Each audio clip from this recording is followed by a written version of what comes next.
In 1990, due to large amount of unrest and protest, the West and Soviets came to an agreement that Germany would be reunited, and the Americans gave Soviets verbal assurance that NATO won't expand beyond Germany. But few years later, NATO expanded far beyond Germany.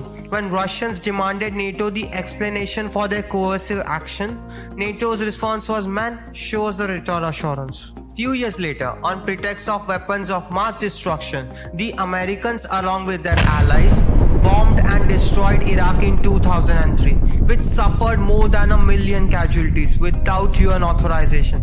The then UN Secretary General stated, explicitly declaring that US-led war on Iraq was illegal.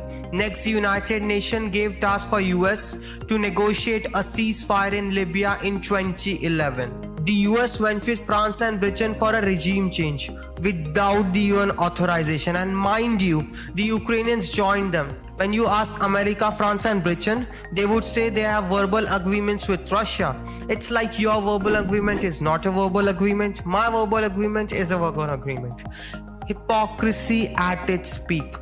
NATO even went into Serbia, bombed the hell out of it, without consulting Russia, which was an historic ally of Serbia, later breaking a part of Serbia into independent country Kosovo without UN authorization and recognizing it as a sovereign country.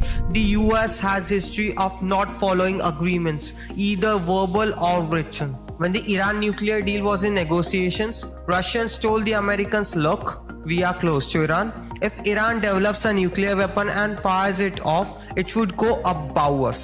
Since we both are part of anti-ballistic missile treaty, we cannot develop individually. So let's jointly develop a missile defense system and place it on Russian territory, which could intercept Iranian missiles." But the Americans said no, withdrew from treaty, and instead deployed the system in Poland, next to Russia's border.